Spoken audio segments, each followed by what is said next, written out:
Welcome to Rauta, I am Jerry, and this time we go to United States, one of the classic USBM band. And yes, with a great delay, this album by Inquisition already came out early 2024, but due to some, I would like to say, random circumstances, communication and whatnot, it took quite a few months for this particular album to land here on Rauta headquarters, also known as my man cave. Now, those of you who have followed USBM scene obviously know that Inquisition is one of the fundamental founding names, cornerstones of USBM scene as we know it today. Not only because it's an old band, but because it has been putting out albums in rather steady pace. That means whenever the debut album in 1998 or so came out, there has been albums out every 2, 3, 4 years. And as such, we're closing the album number 10 in a foreseeable future.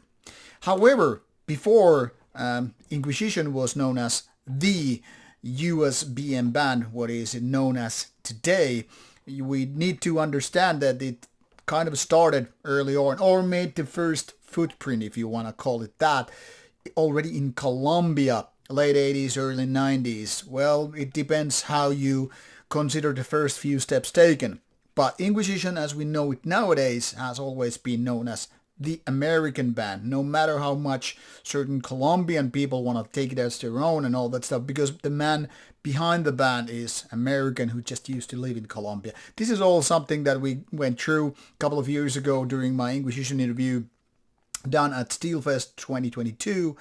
And there's no reason to recap it, but there's still a little bit confusion about whether you call it Colombian or US band to begin with. In my opinion, it doesn't even matter that much. I think both countries are all able to or allowed to take pride in what Inquisition has become and what they have done, even if mostly has been on American soil. Now, that was a rather lengthy introduction to the band, but I guess it's very important because you need to understand where this band is coming from. The band has been changing throughout the years, even if the lineup has stayed rather the same. I mean, it's always been... Okay, I feel like this is gonna break if I remove it. So sorry, not gonna remove the jewel case because I don't want to break it. This is going to my own collection, and while I do have some spare parts for jewel cases, I'd rather not see it broken. So, Veneration of Medieval Mysticism and Cosmological Violence. Quite a peculiar take on an album name. I mean, whatever is medieval mysticism doesn't really go to United States, and cosmological violence. Well, these are probably topics you need to talk about in interviews rather than just go through an album here. So here we have the updated band photo, quite different than the previous album where the guys were outdoors. Very much going through the classic takes of Inquisition, always been somewhat mystic. And yes, there are skulls and candles and all that stuff, and including corpse paints.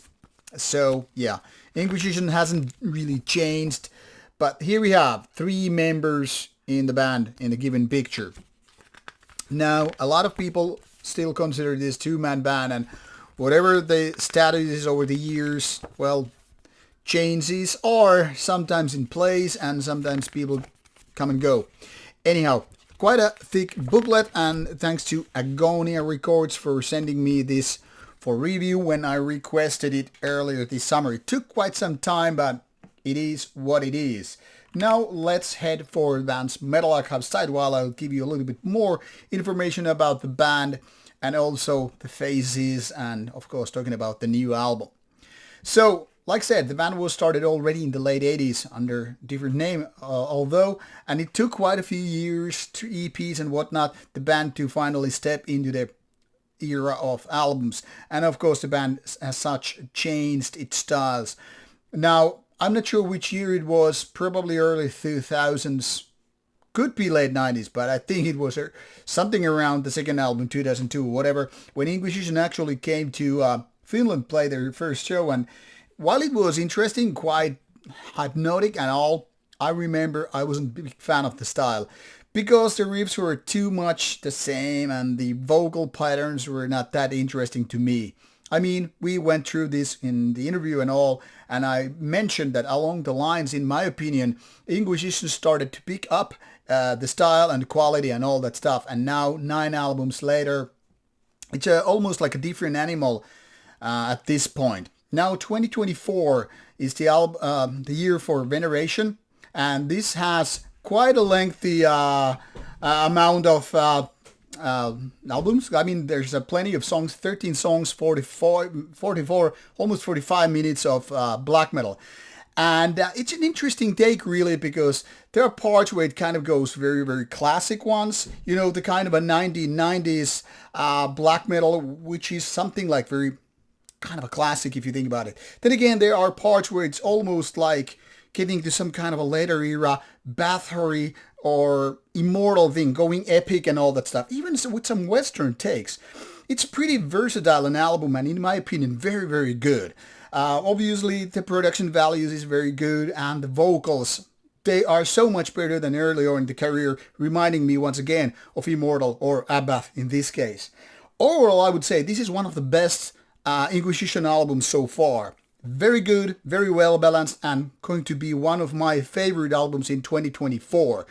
I don't know if you really need more sales pitch than that, so take it as you will. Links are provided in the description box, so listen to it, and I hope you like it as much as I do. It's a great album with a lot of interesting ideas, lots of various styles included in one album without feeling odd. So off you go, bye bye.